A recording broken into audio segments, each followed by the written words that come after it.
Very good. எல்லாருக்கும் வணக்கங்க. என்னோடய பேர் செல்வி. ஊர் வந்து போலூர். பண்ணையோட பேர் வந்து அரவிந்த் ஃபார்ம்ஸ். நாங்கள் ஒரு 15 வருஷமாக இயற்கை ஃபஸ்ட்டு ஆரம்பித்தது எங்களுக்கு ஆடு வளர்ப்பில். 25 ஏக்கர் நிலம் இருக்குது. அதுலேருந்து நம்ம நெல், கரும்பு தான் வந்து பிரதான விவசாயம். அதுலேருந்து நம்ம ஆள் பிரச்சனை, அதுலேருந்து நம்ம எப்படி மீட் அவுட் பண்ணுறது அப்படின்றதுக்காக, அதே நேரத்தில் தொழில் அடுத்த நகர்வு விவசாயத்தில் அப்படின்னு பார்க்கும்போது ஆடு வளர்க்குறது நமக்கு நல்ல ஒரு லாபகரமாக இருக்குன்ற மாதிரி தான் நாங்கள் ஆடு வளர்ப்பை பற்றி அதுக்குள்ளே போனோம். அதே மாதிரி விவசாயத்தை பற்றி எனக்கு பேசிக்காக எந்த ஒரு நாலேஜ் கிடையாது. ஃபுல் அண்ட் ஃபுல் வந்து பிஸ்னஸ் ஃபேமிலி தான். இப்போ கூட ஒரு விஷயம் சொன்னீங்க, அழகு பற்றி. அழகுனா என்னை பொறுத்த வரைக்கும் நிர்வாகத்திறன் தான் அழகு. நம்ம எப்படி ஒரு விஷயத்தை மேனேஜ் பண்ணுறோம், அது வீடாகட்டும், ஏதாவது நம்ம செய்கிற சின்ன தொழிலோ பெரிய தொழிலோ எதுவாக கூட இருக்கட்டும், அதை நம்ம எப்படி ஹேண்டில் பண்ணுறோம். இல்லைன்னா வெறுமனே கூட நீங்கள் தினமும் வீட்டில் நான் வெட்டியாக கூட இருக்கேன்னா கூட நம்மளுடைய டைமை எப்படி மேனேஜ் பண்ணுறோம், அந்த நிர்வாகத்திறன் தான் ஒருத்தர் ஒரு அழகாக காட்டும். அது மேலே எனக்கு தீவிரமான ஒரு நம்பிக்கை இருக்குது. அது என்னுடைய பேசிக்கான ஒரு நம்பிக்கை எனக்கு. இது ஆடு வளர்ப்பு மூலயமா தான் வந்து நான் விவசாயத்துக்குள்ளே வரேன். அது முன்னாடி வரைக்குமே ஃபுல்லாக வந்து வீட்டோட இது வந்து பிஸ்னஸ் தான். பிஸ்னஸை மேனேஜ் பண்ணுறது தான் எங்களோட இது. அதுக்கப்புறம் தான் வந்து நிலம்ன்றது சும்மா ஜஸ்ட்டு நம்ம ஏதோ ஒரு வெக்கேஷனுக்காக போகிறது அந்த மாதிரி தான். அதுக்கப்புறம் தான் வந்து நம்ம அந்த ஆடு வளர்ப்பு மூலயமா தான் வந்து விவசாயத்துக்குள்ளே வரேன். சூழலை பற்றின ஒரு ரொம்ப புரிதலும், ஒரு ஸ்ட்ராங்கான ஒரு புரிதலும் இருக்குது எனக்கு. இயற்கையை வந்து ரொம்ப நேசிக்கணும். அதை சார்ந்த விடயங்களை வந்து நான் படிக்கிறதோ இல்லை அந்த அனுபவ அறிவை வந்து நான் வாங்கிக்கிறது, அந்த மாதிரி தேடல் நிறைய இருக்கும் எனக்கு. அதன் வரும்போது நான் களத்தில் பார்க்குறேன், நிறைய வந்து ரசாயன பொருட்களை போட்டு விவசாயம் பண்ணுறாங்க. நான் நேரடியாக பார்த்த அனுபவம், எங்கள் நிலத்தில் உரம் கலக்கிறதுக்கு அவர் காலில் இதெல்லாம் கவர் பண்ணிக்கிட்டு அந்த உரத்தையே ஏன் அந்த மாதிரி பண்ணுறீங்க அப்படின்னா எரியும். அப்போ நிலத்தை எரிய வைக்கிற மாதிரி ஒரு விஷயத்தை போட்டு நீ பயிர் பண்ணி அதை நீ சாப்பிட்ற. அது வரைக்கும் நிலம் நெல் எப்படி விளையுதுன்னு எனக்கு தெரியாது. எனக்கு தெரிஞ்சு நான் ஒரு +2 படிக்கும்போது நினைக்கிறேன், அப்போ தான் அந்த நெல் வயலை பார்க்க. அப்படி தான் எனக்கு ஒரு என்னுடைய புரிதல் அப்படி தான். அதுக்கப்புறம் தான் வந்து நம்ம ஆடு வளர்க்குறோம், அதை சார்ந்த தொழில். இப்போ என்னுடைய தொழில் வந்து என்னுடைய அப்பா எனக்கு சொல்லி கொடுத்தது அழகுக்கலை. அதுலேருந்து தான் எனக்கு ஒரு 2 மெயின் பிஸ்னஸ் வந்து எனக்கு சலூன் தான். அதில் வந்து நிறைய அதை பண்ணிகிட்ருக்கேன். அதே மாதிரி ஏன்னா எங்களது எல்லாமே வந்து எங்கள் அப்பா எல்லாமே வந்து ப்ரொடியூசராக தான், அதாவது வந்து ஒரு உற்பத்தியாளராக தான் வந்து இருந்து அது மாதிரி பண்ணுறது. அந்த விஷயங்களை நம்ம இங்கே பார்க்கும்போது விவசாயத்தில் இப்போ நிலம் நம்ம கையில் இருக்குது. இப்போ எங்களுடைய பிஸ்னஸ் எலக்ட்ரிக்கல்ஸ், கன்ஸ்ட்ரக்ஷன்ஸ் அந்த மாதிரி இருக்குது, நிலம் இருக்குது. இதில் வந்து பார்க்கும்போது இந்த மாதிரி ரசாயனத்தை போட்டு பண்ணுறாங்க. இதுதான் நம்ம விளைவிச்சு நம்ம சாப்பிட்டுட்ருக்கோம். வீட்டிலேருந்து கூட எதாவது வந்துச்சுன்னா கூட அதை சாப்பிட மாட்டாங்க, அந்த மாதிரி இருக்குது.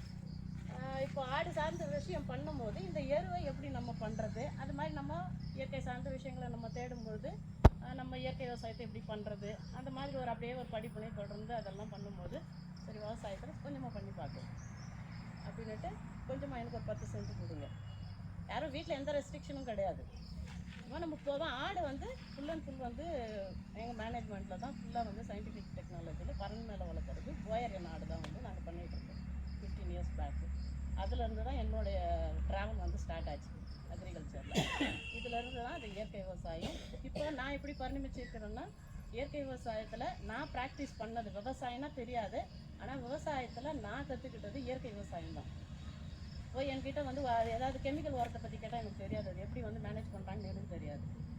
அதை எப்படி நம்ம அடிப்படையிலிருந்து எப்படி வளர்த்து நம்ம எடுத்துன்னு வர்றது, அதை லேர்ன் பண்ணது இயற்கை விவசாயத்தில் தான் லேர்ன் பண்ணேன். அதை வந்து நம்ம கை மாற்றி கொடுக்கணும். இப்போ எனக்கு ஒரு டவுட் இருந்தது, இதெல்லாம் எப்படி நான் வந்து பெருசாக பயந்தது, எப்படி எல்லாரும் சொல்கிறாங்க உரம் போடாமல் வளர்த்துற முடியாது அப்படின்னுட்டு. நான் ஒரு 10 இயர்ஸ் பேக்கு புகாக்கோவோட இந்த ஒற்றைக்கோள் வாய்க்கோள் புரட்சி புத்தகத்தை வாங்கும்போது அந்த புத்தகத்தை வந்து என்னால் வந்து முழுமையாக புரிஞ்சிக்க முடியல. அந்த எழுத்தாளரோட நடையில் வந்து என்னால் ஒன்ற முடியல. அவங்க சொல்கிற விஷயம் என்னால் புரிஞ்சிக்க முடியல, எப்படி இது பண்ண முடியும். ஆனால் இப்போ நான் ஒரு 1 மந்த் கழிச்சு அந்த புக்கை எடுத்து படிக்கிறேன். நான் எதெல்லாம் அதை நான் பார்த்து பயந்தனோ அதில் வந்து உரம் எடுக்கிறதில்ல, களை எடுக்கிறதில்ல, பயிர் எடுறதில்ல, ஒன்லி விதைக்கிறது, அறுவடை மட்டும்தான். அதுதான் வந்து அது பெருசாக பேசுவார். இப்போ என்னோடய வயலில் களை எடுக்கிறது கிடையாது, களை கிடையாது, உரம் போடுறது கிடையாது. இயற்கை உரம் கூட போடுறது கிடையாது. அதே மாதிரி தெளிப்பும் கிடையாது, எந்த ஒரு தெளிப்பும் கிடையாது. ஃபுல்லாக பயோ கண்ட்ரோலுக்கு வந்துடுச்சு. ஒரு 4 வருஷமாக எந்த ஸ்ப்ரேவும் கிடையாது. எங்களுடைய ஒரே ஒரு சேலஞ்சு களை எடுக்கிறது மட்டும்தான். இப்போ நான் ஃபீல்டில் கற்றுக்கிட்ட விஷயங்களை டாக்குமெண்டேஷன் பண்ணுறேன். ஏன்னா நிறைய பேர் வந்து கற்றுக்கிட்டதை சொல்ல மாட்டாங்க. நல்லா படிக்கும்போது கூட நீ எப்படிடா படிச்சு அப்படின்னா யாரும் சொல்ல மாட்டாங்க. அதுதான் நம்ம பண்ணுற எல்லா தப்பு. பக்கத்து காட்டு விவசாயி கூட அவர் நல்லா விலை வச்சுருக்காரு, நீங்கள் எப்படிங்க பண்ணீங்க அப்படின்னா சொல்ல மாட்டார். அவர் எந்த கடையில் விதை வாங்கினான்னு கூட சொல்ல மாட்டார். அப்படி தான் வந்து விவசாயிங்க இந்த ஃபீல்டில் ஒருத்தருக்கு ஒருத்தர் வந்து காலை பிடிச்சி இழுத்துட்டு மேலே வர்றது கிடையாது. இது நம்ம ஒரு கூட்டம். நம்மளுடைய ஆதியிலிருந்தே இப்போ வரைக்குமே நம்ம இந்த இயற்கை சூழ்நிலைகளோடவும் அதை எதிர்த்து போராடி நம்ம இது வரைக்கும் நம்ம தக்க வச்சுருக்குறோன்னா நம்மளுடைய சமூகமாக சேர்ந்து வளர்றது. அந்த குணத்தினால தான் நம்ம வந்து இந்த மனித இனம் அந்த காலத்துலேருந்து இது வரைக்கும் வாழ்ந்துட்டுருக்கு. அதே மாதிரி இன்னொரு விஷயம், பெண்ணுன்னு சொல்லிட்டு இருந்தீங்க. எனக்கு அந்த பாலினத்து மேலே நம்பிக்கை கிடையாது.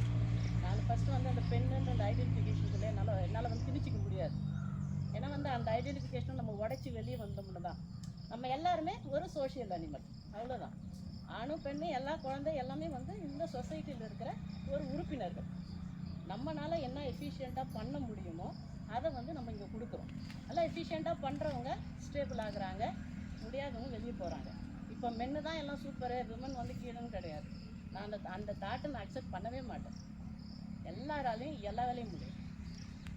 ஏன்னா நம்ம ஆதியில் நம்ம வந்து தாய் வழி சமூகம் தான். அதுக்கப்புறம் தான் வந்து மரபு சடங்குகள் எல்லாம் வந்த பிறகு அது அப்படியே வந்து ஷிஃப்ட் ஆகுது ஆண் கையில். அதுக்கப்புறம் தான் ஆண் ஆதிக்க சமூகமாக வந்துச்சு. நீங்கள் ஒன்றும் இல்லை, இயற்கையை பார்த்தீங்கன்னாவே, ஏன்னா இயற்கையிலேருந்து தான் நம்ம வந்தோம். இயற்கையில் பார்த்தீங்கன்னா அந்த செலெக்ஷன் வந்து ஃபீமேல் கிட்ட தான் இருக்கும். அதுதான் சூஸ் பண்ணும் எந்த மேல் அது கூட சேர்ந்தா நான் எந்த ஒரு பலமான ஒரு குட்டியை போடுவேன், அதுதான் சூஸ் பண்ணும். அப்படி தான் இருந்தோம் நம்மளும். இதுக்கப்புறம் இந்த சடங்கு சம்பிரதாயம்லாம் வந்த பிறகு தான் இது அப்படியே வந்து மென்னுக்கிட்ட ட்ரான்ஸ்ஃபர் ஆகும். அதனால் அதை பற்றி நீங்கள் அந்த மைண்ட் செட்டுக்குள்ளே தயவு செஞ்சு போகணும். நம்ம அங்கீகரிக்கல. ஏன்னா மெயினாக இந்த கூட்டத்தோட ஒரு பாயிண்ட்னு பார்த்தோம்னா என்னன்னா அங்கீகரிக்கிறாங்க. நமக்கு தேவையில்லை. நம்ம இந்த விஷயம் நம்ம ஓரளவுக்கு நம்ம தெரிஞ்சுக்கிட்டோம்னா நமக்கு நிர்வாகம் முக்கியம். அதே நேரத்தில் நம்ம ஒரு இந்த குறிப்பிட்ட பாலினம்ன்றதுக்குள்ளே நம்ம அடைய வேணும், அவ்வளோதான். நம்ம வீட்டை எப்படி நிர்வாகம் பண்ணுறோம், வீட்டை இப்போ எல்லாருமே ஈக்குவலாக நிர்வாகம் பண்ணுறாங்க. அந்த நிர்வாக திறன், அதே மாதிரி டைம் மேனேஜ்மெண்ட்டும் ரொம்பவே முக்கியம்.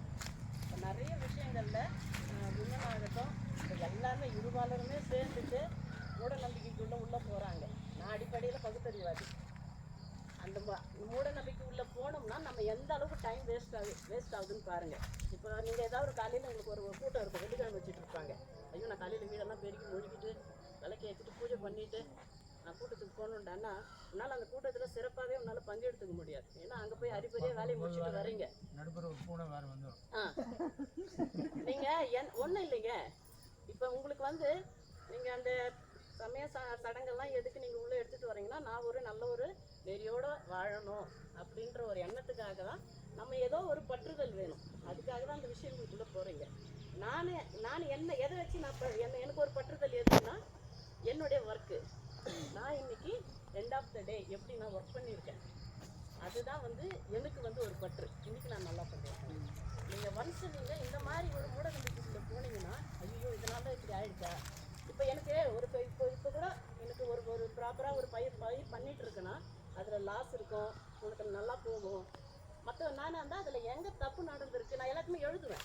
என்கிட்ட இருக்கிற ஒரு விஷயம், என்னுடைய ஒரு பெரிய ஸ்ட்ரென்த் என்னன்னு நான் நினைக்கிறேன், அது எங்கள் அப்பா சொல்லி கொடுத்தது தான். எழுத சொல்லுவாங்க. என்ன கணக்கு வழக்கு இருந்தால் கூட நீ ₹1 செலவு பண்ணுறீன்னா கூட அதை எழுது.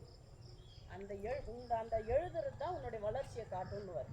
எதுவும் வந்து கைப்பிடிச்செல்லாம் சொல்லி கொடுக்கலீங்க. எல்லாருக்கும் வந்து ஒரு கடை நிர்வாகம் பண்ண ஸ்கூல் விட்டு போனோமா வந்து அவங்க கடை நிர்வாகம் பண்ணுவோம். எல்லாருக்கும் 6 பிள்ளைங்களுக்கு எப்படி சொல்லி கொடுத்தாங்க அது மாதிரி தான் சொல்லுவாங்க. அதை உட்காந்து அந்த எழுதுகிற பழக்கம், வீட்டு செலவு கூட நீங்கள் பண்ணுறீங்க, இல்லை வெளியே நீங்கள் போகிறீங்கன்னா கூட அதை எழுத சொல்லுவார். செலவு எழுது. அதே மாதிரி டெய்லி என்னென்ன ஒர்க் பண்ணுறோம் அதெல்லாம் வந்து எழுதும் போது, இப்போ நான் இந்த ஒரு ப்ராஜெக்ட் ஒன்று முடிக்கிறேன், எனக்கு வந்து அந்த மந்த்லி வந்து எல்லா கணக்கையும் நான் முடிப்பேன். என்னோடய பார்லர் ஆகட்டும், இது எனக்கு ஒன்று ஜூஸ் ஷாப்ஸ் இருக்குது, அது 4 நிர்வாகம் இருக்குது, எல்லாமே நானே தான் முடிப்பேன். எல்லா கணக்கும் லைஃபோட எழுதுவேன். முடிச்சுட்டு நமக்கு ஒரு நேரம் இந்த மாதம் சரியாக போயிருக்காதுன்னு ஒரு ஃபீல் இருக்கும். அப்புறம் அந்த நோட் எடுத்து பார்த்தோன்னா, ஓ இல்லையே, நம்ம போன வருஷத்தோட இல்லை 2 வருஷத்தோட அதே சேம் கிராஃபில் தான் போயின்னு இருக்கிறோம், எங்கே நம்ம இறங்கலை. அதனால் ரைட்டிங் ரொம்ப முக்கியம். இந்த மேனேஜ்மெண்ட்டில் டைமு ரைட்டிங் அதுதான் நம்மளை வந்து நம்ம வளர்கிறோமா இல்லை கீழே போகிறீங்களா அப்படின்றத வந்து உங்களுக்கு சொல்லி கொடுக்கும். அந்த நோட் எடுத்து நீங்கள் புரட்டி பார்த்தீங்கன்னாவே தெரியும். நீங்கள் வேறு யார் எப்பவுமே நீங்கள் உங்களை வந்து ஒரு செல்ஃபாக நான் வந்து ஒரு பூஸ்டப் பண்ணிக்கணும், இப்போ யாரோடைய ஸ்பீச் கேட்கணும் அப்படின்னு கிடையாதுங்க. நீங்கள் அந்த நோட் எடுத்து புரட்டி பாருங்கள், அது உங்களுக்கு சொல்லும் நீங்கள் எந்தெந்த இடத்துல தப்பு பண்ணியிருக்கீங்க, இல்லை ஏதோ ஒரு இஷ்யூனால அன்றைக்கி சரியாக கவனிச்சிருக்க மாட்டேங்க, இப்போ அந்த இஷ்யூனால தான் இது விட்டு போயிருக்கு அப்படின்னு அது சொல்லும். அதனால் அந்த ரைட்டிங் எதுவாக இருந்தாலும் அதை எழுதுங்க. மூட நம்பிக்கைக்குள்ளே நம்ம போக வேண்டாம். அதே மாதிரி ஒரு பாலினம்ன்றதுல நம்ம சுருக்கிக்க வேண்டாம். அந்த மாதிரி ஒரு விஷயங்களை நம்ம உள்ளே வரும்போது கண்டிப்பாக நம்ம சூப்பராக பண்ணுவோம். அதே நேரம் எந்த வேலை செஞ்சாலும் அதை முடிஞ்ச வரைக்கும் 100% நல்லா நான் பண்ணுவேன். ஒரு டாய்லெட் கழுவுனா கூட நான் தான் சூப்பர் டாய்லெட் கிளீனர். செய்கிற வேலையில் நமக்கு அந்த மதிப்பு வேணும். ஐயோ நான் இந்த வேலை தானே செய்கிறேன் அப்படின்றது கிடையாது. இப்போ நான் வந்து என் சலூனில் வந்து ஒரு பெரிய ஆளாக இருந்தேன்னா கூட நான் இங்கே வந்தேன்னா என் பையன் நிலத்துக்கு வந்தேன்னா நான் அங்கே அப்படி தான். இப்போ என்ன நிறைய டைமென்ஷன் எனக்கு இருந்தாலும் நான் ஃபார்மர்ஸோடு இருக்கும்போது நானும் ஒரு ஃபார்மர் தான். என்ன நான் இந்த பிஸ்னஸ் அப்படின்றது கிடையாது. நம்ம எந்த வேலை செஞ்சாலும் அது 100% முடியலையோ நமக்கு அந்த திருப்தி வேணும். அதே மாதிரி மற்றவங்க அங்கீகரிக்கணுன்றது நமக்கு தேவையில்லை. உங்களை நீங்கள் ஃபஸ்ட்டு மதிங்க. நம்மளை மதிக்கணும். வீட்டில் இருக்கிறவங்கள மதிக்கணும். நம்ம செய்கிற வேலையை அவங்க இது பண்ணலை அப்படின்றது கிடையாது. நிறைய ஃபீமேல்ஸு உடஞ்சி போகிற விஷயம், இவ்வளோ பண்ணுறேன் எதுவுமே நம்ம வீட்டில் வந்து நம்ம அங்கீகரிக்கலையே அப்படின்ற ஒரு விஷயந்தான். அதை தூக்கி போடுங்க. நமக்கு யாரும் ஒன்றுனா நீங்கள் வளர்றது உங்களுக்கு ஒரு சந்தோஷம். அதே நேரத்தில் இன்னும் உங்களுக்கு ஒரு பலம். நம்மளை பார்த்து கண்டிப்பாக ஒரு சொசைட்டி வரும். நம்ம குழந்தைங்க நம்மளை வந்து ஒரு சூப்பர் ஹீரோவாக நம்மளை பார்ப்பாங்க. அதுதான் நமக்கு வேணும். மற்றபடி எதுவும் நம்ம வீட்டில் இருக்கிறவங்க செய்யணும்னு அந்த விஷயம்லாம் வேண்டாங்க. இதை விட்டுட்டு வெளியே வாங்க. இந்த பேசிக்கான இந்த 2-3 விஷயம்தான் நம்மளை காலை பிடிச்சி இழுத்துட்ருக்கு. எவ்வளோ மேலே போனாலும் ஃபீமேல் அந்த ஐடென்டிட்டியே வேணாம் தயவு செஞ்சு. நம்மளும் எல்லாருமே சோஷியலில் ஒரு அனிமல் தான். நம்ம முடிஞ்ச வரைக்கும் எவ்வளோ வந்து பெஸ்ட்டாக பண்ண முடியுமோ அவ்வளோ பெஸ்ட்டாக நம்ம போகிறோம். அவ்வளோதான். அப்புறம் இந்த இயற்கை விவசாயம் நிறைய பேர் நம்ம பண்ணிகிட்ருக்கோம். இப்போ விவசாயம் பண்ணுறவங்களுக்கும் நமக்கும் என்ன வித்தியாசம்னா, நம்ம வந்து இங்கே வந்து ஒரு சீர்திருத்தம் பண்ணிகிட்ருக்கோம். அதிலே வந்து நம்ம எல்லாருமே ரொம்ப பெருமை மிக்கவர்கள், அப்படி தான் நம்ம சொல்லிக்கணும். அதனால் நம்ம இந்த விஷயம் நம்ம பண்ணிகிட்ருக்கோம், இயற்கை விவசாயம். அது நம்ம ரொம்பவே பெருமைப்படணும். மற்றவங்கள விட அவங்களுக்கு முன்னேற்றியராக நம்ம இருக்கோம், மற்றவங்களுக்கு முன்னேற்றியராக நம்ம இருக்கோம். அதனால் அந்த விஷயத்தில் பெருமைப்படுங்க. நம்மளால் வந்து செய்ய முடியலையே, பண்ண முடியலையே, ஒருத்தருக்கு நல்லா ஜெயிச்சிருக்கிறாங்க. இப்போ நான் ஜெயிச்சேன்னா எனக்கு பின்னாடி கூட நிறைய ஃபெயிலியர்ஸ் இருக்குது, இன்றைக்கும் நிறைய ஃபெயிலியர்ஸ் இருக்கும். ஆனால் நான் போகிற ட்ராவலு இதுதான். நம்ம ஆர்கானிக் ஃபார்மிங் பண்ணுறோம். ஆர்கானிக் ஃபார்மிங்னால் நம்ம இப்போ வாழ்வியல் சார்ந்து நம்ம போகிறோம்னா நம்ம வாழ்கிற முறை ரொம்ப முக்கியங்க. ஃபஸ்ட்டு பணம், அதுக்கு அடுத்து எந்த ஒரு விஷயத்தையும் நம்ம டிஸ்டர்ப் பண்ணாமல் ஒரு வழியில் நம்ம போகிறோமா, அதுதான் நமக்கு வேணும். அது வந்து ஒரு சுப்பீரியரான ஒரு லிவிங்கு, அது போதும். அந்த மாதிரி ஒரு வாழ்வியலுக்குள்ளே போயிட்டவங்களுக்கு ரொம்ப ஒரு சந்தோஷமாக தான் இருக்கும். அந்த மாதிரி ஒரு வாழ்வியலில் போகும்போது இப்போ நம்ம பண்ணுறது வந்து ரொம்ப ஒரு சுப்பீரியரான ஒர்க்கு. அதை வச்சு நம்ம ஃபஸ்ட்டு அந்த பெருமைப்படணும். அது வந்துட்டுன்னா நம்ம அதுக்கப்புறம் மற்ற விஷயங்கள் நம்ம ஈஸியாக மேனேஜ் பண்ணிக்கலாங்க. இப்போ அந்த அளவுக்கு நமக்கு டெக்னாலஜி இருக்குது, ஒருத்தருக்கு ஈஸியாக கனெக்டட் ஆகும். இப்போ 15 இயர்ஸ் பேக்கு நான் பாரம்பரிய நெல் ரகங்கள் பண்ணும்போது கருப்பு கவுனி மாட்டு கரைச்சி போட்டிருக்கேன். இப்போ கருப்பு கவுனி ரேட்டு எவ்வளோன்னு பாருங்கள், 200 குழந்தை 250 ரூபா போகுது. நமக்கு தொழில்நுட்பம் கிடையாது. எங்கெங்கேயோ தேடுவோம், போய் திருவிழா நடக்குதா அங்கெல்லாம் போவோம், ஸ்வீட்ஸ் கேட்குறோம், அங்கேருந்து நெல்லை வாங்கிட்டு வருவோம், இங்கே பெருக்கம் பண்ணுவோம். இப்போ எவ்வளோ விவசாயம் வளர்ந்துருக்கு. இப்போ இருக்கிற ஒரு ட்ராபேக்கு எல்லாருக்கும் அப்பத்துலேருந்து இதை சொல்லிட்டு தான் இருக்கும். விவசாயன்றது ஒரே தொழில் கிடையாது. விவசாயத்தை வந்து நம்ம 2 வகையாக பிரிச்சுக்கணும். முதன்மை விவசாயம், அடுத்து வந்து தோட்டக்கலை தொழில். முதன்மை விவசாயத்தில் உங்களுக்கு அந்த நெல், கரும்பு, அந்த மணவரையில் பண்ணுறது அதெல்லாம் எடுத்துகிட்டு வந்துடலாம். செகண்டரியே வர்றது தோட்டக்கலை தொழில் பண்ணுறீங்க. இப்போது விவசாயன்றது ஒரே விஷயம் பண்ணுறது கிடையாதுங்க. முன்னாடி நம்ம எல்லாமே உங்களுக்கும் தெரிஞ்சிருக்கும், எல்லார் வீட்லேயுமே ஆடு மாடு இல்லாமல் யார் வீட்லேயும் நிலம் கிடையாதுங்க. அதுக்கப்புறம் தான் நம்ம எதுக்கு மாடு வச்சுருந்தோம்னா வேலை, அதை நம்ம போய் பராமரிக்கணும், மாடு இருந்தால் வெளியே எங்கேயும் நம்ம போக முடியாது, அப்படியேன்ட்டு நம்ம வேலையை குறுக்கிட்டாங்க. இப்போ விவசாயத்துக்கு ஒரு பெரிய பேஸ் அப்படின்னா ஆடு மாடு தான். ஆடு மாடு இல்லாமல் தயவு செஞ்சு விவசாயத்துக்கு வராதுங்க. அது நம்ம பண்ணவே கூடாது. நம்ம இதில் இப்போ இது பண்ணிக்கலாம், அது பண்ணிக்கலாம், அது வேண்டாம். உங்ககிட்ட ஒரு லேண்ட் இருக்குன்னா ஓரளவுக்கு ஒரு பிளானிங் பண்ணுங்கள். லேண்ட் இருக்குது, அதில் நம்ம என்ன மாதிரி விவசாயம் பண்ண போகிறோம், இதில் முதன்மை விவசாயமாக. இப்போ இவங்களுக்கெல்லாம் வந்து தண்ணி கம்மி, இவங்க மோஸ்ட்லி தோட்டக்கலை பயிர் தான் போடணும். எங்கள் பக்கம் தண்ணி இருக்குது, நாங்கள் நெல் கரும்பு அந்த மாதிரி போடுறோம். அதில் எப்படி நம்ம பண்ணுறதுன்றது நாங்கள் பண்ணிகிட்ருக்கோம். அந்த மாதிரி என்ன பயிர் பண்ண போகிறோன்றத முடிவெடுங்க. அதை சார்ந்து கூட நமக்கு வருமானம் கண்டிப்பாக வரும். இந்த விஷயங்கள் நிறைய நம்ம எல்லாமே நீங்களும் கேள்விப்பட்டிருப்பீங்க. நாள் வருமானம், வார வருமானம், மாத வருமானம், காலாண்டு வருமானம், அரையாண்டு வருமானம், இதெல்லாம் வந்து நிறைய ஸ்பீச்சில் நீங்களும் கேள்விப்பட்டிருப்பீங்க. அந்த மாதிரி ஒரு மாடலை உள்ளே எடுத்துகிட்டு வரணும். இப்போ என்னோட நிர்வாகத்தில் நான் வந்து பெருசாக ஒரு விஷயம் நான் பார்க்குறது என்னென்னா, எந்த செலவும் நம்ம என்ன நிர்வாகம் பண்ணுறோமோ அதில் தான் பண்ணணும். வெளியில் வந்து போடக்கூடாது. இப்போ என் சலூன் பிஸ்னஸ்னால் அதில் என்ன வருமானம், செலவு என்ன இருக்குதோ வர வேணும், அதுக்கு தான் பார்க்கணும். அது ஜூஸ் ஷாப் இருக்குது, அதில் அவங்க தான் பார்க்கணும். பண்ணை இருக்கா, அது தான் பார்க்கணும்.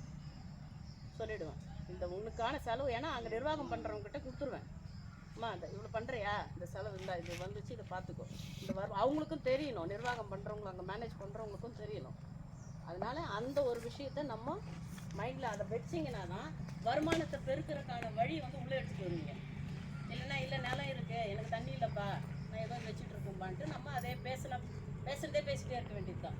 முதல்ல நம்மக்கிட்ட இருக்கிற ஒரு பழக்கம் என்னென்னா, ரொம்ப வந்து நம்மளை பேசுனதே பேசிக்கிட்டு என்னால் முடியல அந்த ஸ்பீச்சே தேவையில்லை. அடுத்து நம்ம இப்போ பிரச்சனை இருக்குது கிரவுண்டில், அதை நம்ம எப்படி சார்ட் அவுட் பண்ணணும். வருமானத்தை உள்ளே எடுத்துகிட்டு வரணும். எடுத்துகிட்டு வர்றதுன்னா விவசாயம்னா ஆடு மாடு கண்டிப்பாக இருக்கணும். மாடுன்றது என்னை பொறுத்த வரைக்கும் வந்து ஆடு ரொம்பவே வந்து நமக்கு ரொம்ப சப்போர்ட் பண்ணுற விஷயம்.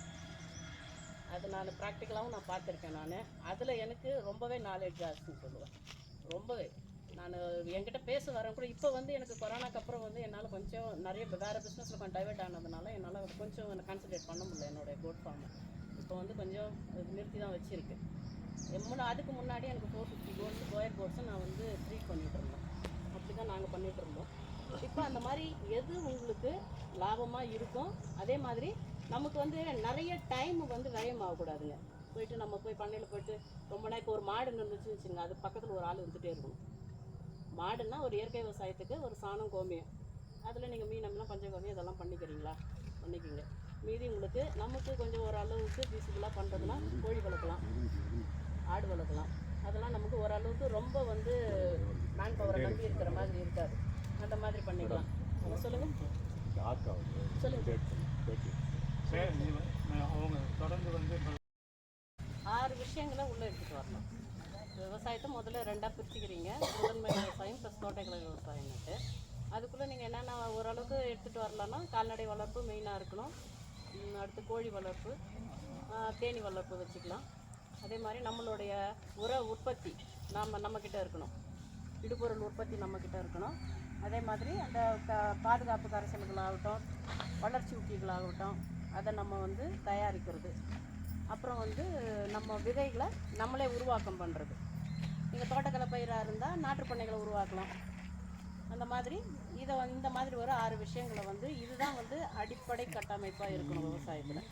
இது இருந்ததுன்னா ஆட்டோமேட்டிக்காக நமக்கு வந்து வருமானம் ஜென்ரேட் ஆக ஆரம்பிக்கும். இப்போ உரத்துக்காக நம்ம வெளியே போக தேவையில்லை. அதுலேயும் வந்து கால்நடை வளர்ப்பை வந்து ஓரளவுக்கு நம்ம ஃபீஸிபிளாக பண்ணலான்னா, எனக்கு இயற்கை விவசாயத்துக்கு இந்த பஞ்சகவ்யம் மீன் அமிலம் ஒன்று வேணும் அப்படின்னா நீங்கள் ஒரு மாடு வச்சுக்கோங்க. இப்போ எல்லாருமே இயற்கை விவசாயத்துக்குள்ளே வந்த உடனே என்ன தெரியுமா பண்ணுவாங்க, நாட்டு மாடு வேணும்ன்ட்டு நான் போய் காங்கேயம் பிடிக்கிறேன் அப்படின்னு 1 லட்சம் 1.5 லட்சம் ரூபாய் மாடு வாங்கி வருவாங்க. அது தேவையில்லை. பால் வற்றி போன மாடு, ஏதோ வெட்டுக்கு போகிற மாடு, கண்ணு போட்டதாக இருக்கணும், அவ்வளோதான். அதுக்கிட்டேருந்து கிடைக்கிற நமக்கு சாணம் கோமியம் அந்த மாதிரி இல்லை கோசாலையில் கூட பராமரிக்கிற மாடுகளை நீங்கள் தானமாக வாங்கினோன்னு நீங்கள் வளங்க. அந்த மாதிரி அது ஒரு விஷயம். அது நமக்கு அடிப்படை கட்டமைப்பு. மாட்டுக்கிட்டேருந்து நம்ம எந்த வருமானமும் எதிர்பார்க்க தேவையில்லை. நீங்கள் ஓரளவுக்கு இல்லை நான் அதுக்கு ஒரு வருமானம் வேணும் அப்படின்னா நீங்கள் மாடு வச்சுக்கிறீங்கன்னா அது கன்று போட்டு இல்லை இளங்கன்னுங்களை நம்ம கன்று வளர்த்து அதை செனப்படுத்தி கொடுக்கறது, அதுவும் நல்ல வருமானம். அது பண்ணலாம். பாலை கறந்து கொடுக்கறது அது கொஞ்சம் வந்து ஸ்ட்ரெஸ்ஃபுல்லான பிஸ்னஸ் தான். இப்போ நானும் பால் எடுக்கிறேன். ஏன்னா எனக்கு ஒரு ஜூஸ் ஷாப் இருக்குது. எனக்கு ஒரு நாளைக்கு ஒரு 15 20 லிட்டர் பால் வேணும்.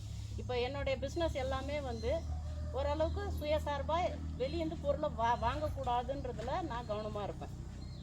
வாங்கி விற்கிற பிஸ்னஸை சூஸ் பண்ணக்கூடாதுன்றது தான் எங்கள் அப்பா சொல்லி கொடுத்தாரு. எதுவுமே வந்து ப்ரொடியூசராக நீ இரு, அங்கே உற்பத்தியில் நீ இருக்கணும், நீ தான் விலை விற்க முடியும். அதே மாதிரி எல்லாரும் பண்ணுறத பண்ணக்கூடாது. இப்போ ஒருத்தர் பிஸ்னஸ் நல்லா போகுதுன்னா அவன் நல்ல பிஸ்னஸ் பண்ணுறான், அவன் நல்லா அச்சீவ் பண்ணுறான், அதே பிஸ்னஸ் நீ போட்டி இப்போ இங்கே பண்ணுன்னு அதை பண்ண மாட்டாங்க. எங்கள் அப்பா வளர்ந்ததும் அப்படி தான். ஊரில் ஆரம்பிக்காத பிஸ்னஸ் தான் ஆரம்பிப்பார், மற்றவங்க வளர்கிறதுக்குள்ளே இவர் வளர்ந்து முடிச்சுட்டு இருப்பார்.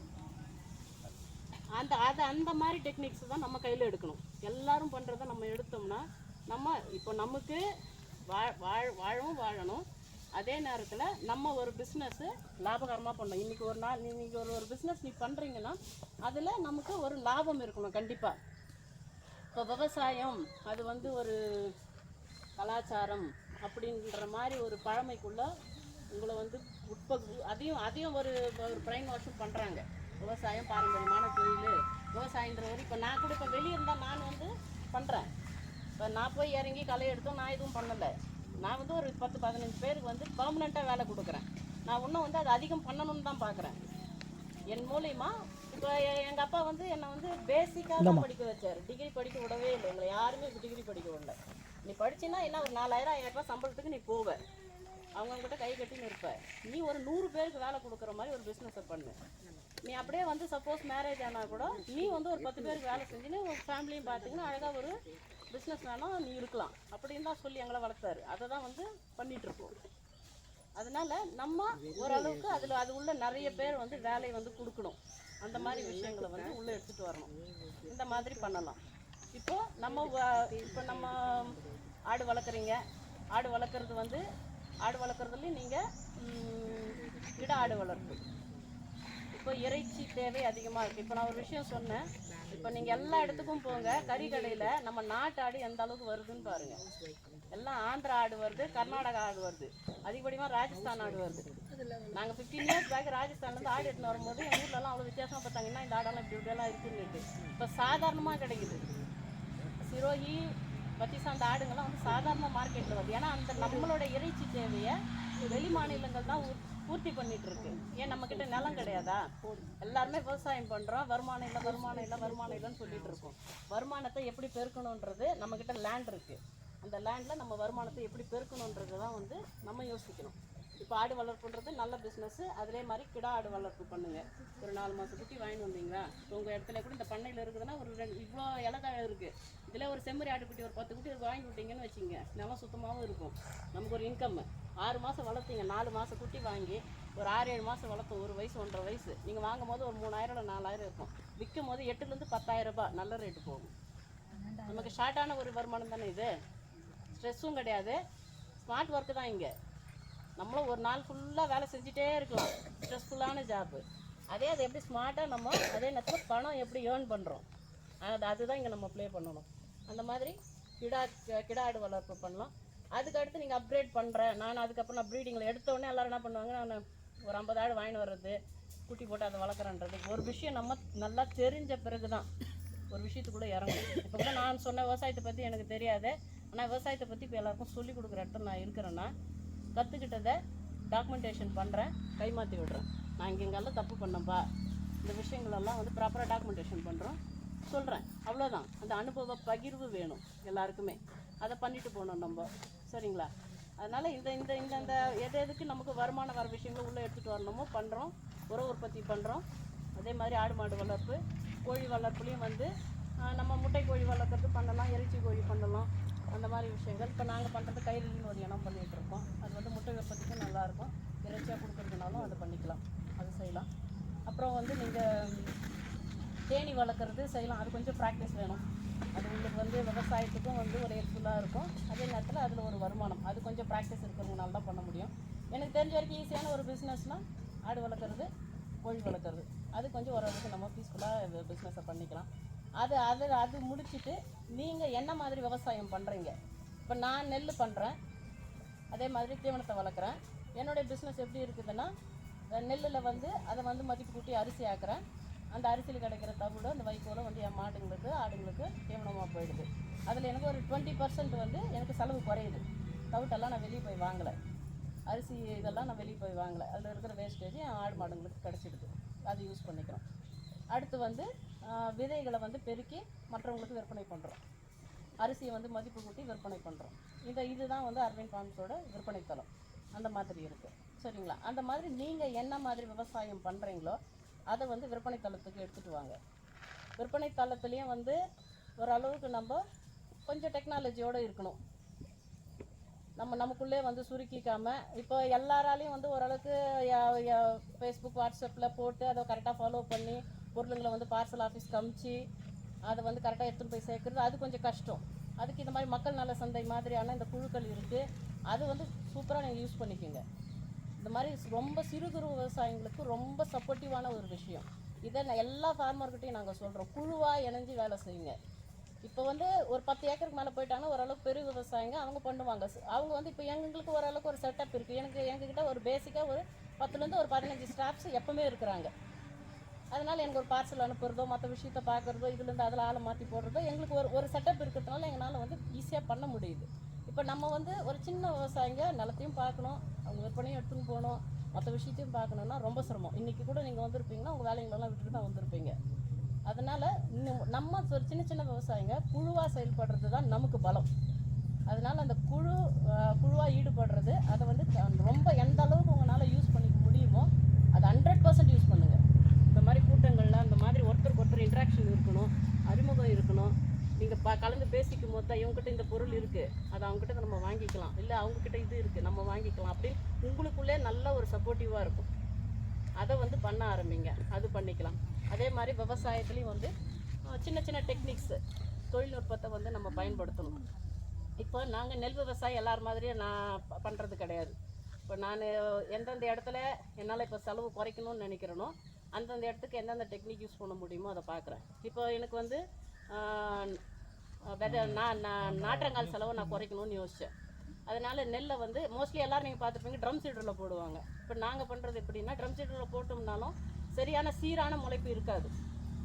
ஏதோ ஒரு நிலன்றது ஒரு பரந்த ஏரியா. ஒரு நாற்றங்கால்னா நம்ம அதை கரெக்டான ஒரு கண்ட்ரோல்டு என்விரான்மெண்ட்டில் இருக்கும். கரெக்டான சீட்ஸ் போடுவோம், அது கரெக்டான பெட்டு ரெடி பண்ணுறோம், சீரான ஒரு நாற்று வளர்ந்து வரும். அதில் எது நல்லா குவாலிட்டியாக இருக்கும் அந்த நாற்று எடுத்து போட போகிறோம், குவாலிட்டி இல்லாத நம்ம ரிஜெக்ட் பண்ண போகிறோம். இதுதான் வந்து நாற்றங்கால் போட்டு நம்ம பண்ணிகிட்டு இருக்கிறது. இப்போ நாற்றங்கால் போட்டு ரெடி பண்ணி நாற்று பறிக்க ஒரு ஆள், நாற்று விளா ஒரு ஆள், அப்படி இப்படின்னுட்டு நம்ம அது ஒரு செலவு இருக்குது. அதில் எப்படி ஒரு குறைஞ்சபட்சம் ஒரு 8,000 to 10,000 ரூபா செலவாகும். இப்போ அந்த செலவு வந்து கட் பண்ணணும்னு யோசிக்கிறேன். இப்போ என்ன இது ஆள் பிரச்சனை தான். ஆள் பிரச்சனைக்கு நம்ம என்ன பண்ணலாம் அடுத்தது? அப்படியே முடங்கி போய் அதையே நம்ம பேசிட்டு நம்ம முடங்கக்கூடாது. அடுத்தது என்ன பண்ணலான்னு யோசிச்சோம். சரி, ட்ரம் சீடரில் போடுறாங்க, நம்ம அதையே முளைக்க வச்சு ரோ பிளானிங். ஏன்னா ட்ரம் சீடரில் போடும்போது நம்மளால் ப்ராப்பராக களை எடுக்க முடியாது. ஒரு வீடர் ஓட்டணும். இப்போ ஆள் வராதனால வீடர் இருந்துச்சுன்னா வீடர் ஓட்டுவாங்க, களை எடுக்கிற மிஷின். கோணோ வீடர் ஓட்டலாம், இல்லை பவர் வீடர் இருந்துச்சுன்னா பவர் வீடர் ஓட்டலாம். அதுக்கு வந்து ப்ராப்பராக ஒரு லைனிங் இருக்கணும், இருந்தால் தான் வந்து ஓட்ட முடியும். இப்போ நமக்கு அதனால் நாங்கள் என்ன பண்ணுறோம், கயிறு பிடிச்சி நெல்லை முளைக்க வச்சு நெல்லை வந்து ஒரு 15 சென்டிமீட்டர் 20 சென்டிமீட்டர் கேப்லேயே வந்து நெல்லை போடுவோம். முளைக்கிறது வந்து ப்ராப்பராக லைனிங்கில் முளைக்கும். இதில் நம்ம வந்து பிடுங்கி நடுற வேலை கிடையாது. இப்போ அது நடும்போது என்னன்னா தூர் அதிகமாக வெடிக்குது, மகசூலும் அதிகமாக வருது. சரிங்களா? அதனால் வந்து இந்த மெத்தடை வந்து இப்போ என்னுடைய அடுத்த அப்கிரேடுன்னு பார்த்தோன்னா விவசாயத்தில் இப்போ நான் என்ன கொஞ்சம் அடுத்த லெவலுக்கு எடுத்துகிட்டு போனோன்னா இந்த வேலை பண்ணியிருக்கேன். நான் இதை வந்து ப்ராப்பராக டாக்குமெண்டேஷனும் பண்ணியிருக்கேன். வரிசை முறை, நேரடி நெல் விதைப்பு, இதை இந்த மாதிரி பண்ணுறோம். அந்த மாதிரி நீங்கள் செய்கிற விவசாயத்தில் உங்களுக்கு என்னென்ன மாதிரி பிரச்சனை இருக்குது? இப்போ வந்து களை எடுக்கிறதுக்கு ரொம்ப பிரச்சனை. நானும் வீடர் வந்து ஒரு 6-7 வருஷமாக நான் தேடிட்டு இருந்தேன், ப்ராப்பரான வீடர் கிடைக்கல. இப்போ கிடச்சிருக்கு, பண்ணுறோம். களை எடுக்கிற டைம் ஆளுங்க வராங்க, செய்கிறோம் இருக்குது. அதனால் அது ஃபுல்லாக வந்து ஆளே இல்லாமல் பண்ண முடியாமல் அந்த நேரத்துக்கு நம்ம என்ன அந்த ஆல்டர்னேட்டிவ் என்ன பண்ணுறோம். அந்த மாதிரி வந்து நம்ம இந்த தொழில்நுட்பத்தை அங்கே நம்ம பயன்படுத்திங்கன்னா ஸ்மார்ட் ஒர்க்கு அதுதான். அதை வந்து கொஞ்சம் பயன்படுத்துங்க. ஸ்மார்ட் ஒர்க் இருக்கணும் உங்களுக்கு. வர எந்த பொருளும் வெளியிருந்து வரக்கூடாது, அதில் ரொம்ப ஸ்ட்ராங்காக இருங்க. நம்ம வருமானத்தை பெருக்கிறதுன்றதுனா நம்ம வந்து உற்பத்தி பண்ண பொருளை விலையேற்றி விற்கிறது கிடையாது. நமக்கு லாபம்ன்றது நம்ம எந்தெந்த இடத்துலலாம் செலவு குறைக்கிறோம், அதுதான் நம்மளுடைய லாபம். அந்த கான்செப்டில் தான் நாங்கள் கொஞ்சம் போயிட்டுருக்கோங்க. அதனால் இந்த விஷயங்களெல்லாம் இந்த மாதிரி பண்ணிகிட்ருக்கோம். மற்றபடி நீங்கள் வந்து இந்த தொழில்நுட்பங்களை பயன்படுத்துறது இப்போ நமக்கு விற்பனை வாய்ப்பு எப்படி இருக்குன்னா, நிறைய பேர் இயற்கை விவசாயத்துக்கு வராங்க. இந்த மாதிரி மீன் அமிலம் பஞ்சகவியெல்லாம் என்னால் செய்ய முடியலன்றாங்க. அந்த விற்பனையும் வந்து ரொம்ப ஒரு ப்ராடாக இருக்குது. அதில் வந்து நிறைய பேரால் பூர்த்தி செய்ய முடியல. நிறைய பேர் இப்போ புதுசாக வராங்க, இந்த மாதிரி சின்ன தோட்டம் இருக்குது, என்கிட்ட மாடு இல்லை, இது மாதிரி இயற்கை கரைசல்கள் கிடைக்கிற நமக்காக. இப்போ அந்த மாதிரி பிஸ்னஸும் நல்லா வளர்ந்துட்டு இருக்குங்க. அந்த மாதிரி கரைசல்களை ஒரு உற்பத்தி பண்ணி கொடுக்கறது, நாற்றுகளை பண்ணி கொடுக்கறது, அந்த மாதிரி நம்ம இடத்துல என்ன பண்ண முடியுமோ அதை வந்து நீங்கள் தான் வந்து முடிவு பண்ணணும். இப்போ நாங்கள் பண்ணுறதை சொல்லிட்டோம், அது உங்கள் இடத்துக்கு எது எது பீசிபிளாக என்னென்ன போட முடியுமோ அதை நீங்கள் போட்டுக்குங்க. முக்கியமான ஒரு விஷயம், செலவுகளை நம்ம குறைக்கணும். அது மட்டும்தான், செலவுகளை குறைக்கணும், தற்சார்பாக இருக்கணும். இது 2 விஷயங்களை நம்ம எடுத்தோம்னா ஆட்டோமேட்டிக்காக நம்ம வருமானம் பெருகுங்க. அதுக்காக நம்ம வேறு எதுவும் நம்ம செய்ய வேண்டியது இல்லைங்க. அவ்வளோதான். மற்றபடி உங்களுக்கு வேறு ஏதாவது வந்து கொஸ்டின்ஸ் இருந்தால் இப்போ வந்து நமக்கு இந்த ஆர்கானிக்கில் பண்ணும்போது நம்மளோடதுல வந்து பார்த்திங்கன்னா கம்பல்சரி சீக்கிரமாக பூச்சி வச்சிருக்கணும். நம்ம அந்த அரிசி ஆகட்டும், நெல் வச்சுருந்தோம்னா ஓகேங்க மேம். அரிசியை வந்து நம்ம வச்சோம்னா சீக்கிரமாக அதில் பூச்சி வச்சிரும், வண்டு வருது, எல்லாம் வருது. அதுக்கு இயற்கையான முறையில் அதுக்கு நான் ப்ரிசர்வ் பண்ணுறதுக்கு நீங்கள் என்ன டெக்னிக்ஸ் வேணால் வச்சுருக்கீங்க? நாங்கள் பண்ணுறது வந்து அந்த காஞ்ச மிளகா போட்டு வைப்போங்க. அது கொஞ்சம் எஃபெக்டிவாக இல்லை அதெல்லாம் பண்ணி பார்த்துக்கோங்க. காஞ்ச மிளகா கொஞ்சம் எஃபெக்டிவாக இருக்குது. அதே மாதிரி இப்போ நாங்கள் கன்சூமருக்கு என்ன சொல்கிறோம்னா, ஒரு மூட்டையாக வாங்கினீங்கன்னா மொத்தமாக பிரிச்சு வச்சுக்காதீங்க. எல்லாரும் என்ன பண்ணுவாங்க, அப்படியே கிச்சனில் எடுத்து போய் வச்சுப்பாங்க. அது பண்ணாதீங்க. 1 கிலோ 2 கிலோன்ற அளவுக்கு ஒரு பெட் ஜாரில் ஒரு பிளாஸ்டிக் டப்பாவில் போட்டு வைங்க. மீதியை டைட்டாக போட்டு கட்டி வச்சுருங்க ஈரம் இல்லாத இடத்துல. அந்த மாதிரி நம்ம ஒரு வாட்டியும் திறந்து எடுக்கும் போது என்னன்னா அந்த காற்று வந்து உள்ளே போகும், திரும்ப வந்து வண்டு பூச்சி உற்பத்தி ஆகும். அந்த மாதிரி பண்ண சொல்கிறது. இல்லை நீங்கள் எடுத்து கொட்டிடுறீங்கன்னா ஃபுல்லாக வந்து காஞ்ச மிளகா போட்டுருங்க. அந்த அரிசி தெரியாத அளவுக்கு எந்த பருப்பு போட்டு அது நல்ல கண்ட்ரோல் இருக்குதுங்க. நானும் அந்த வசம்பு வேப்பலாம் போட்டு போட்டேன், அது வேலைக்கு ஆகலை. காஞ்ச மிளகா நல்லா எஃபெக்டிவாக இருக்குங்க. அது பண்ணிக்கலாம். கருவேப்பிலை மதிப்பு கூட்டலாம். நம்ம வந்து என்னென்னதெல்லாம் மதிப்பு கூட்டுறோமோ அதுக்கான மிஷினரிஸ் நம்ம ஏரியாவில் வந்து கிடைக்குதா?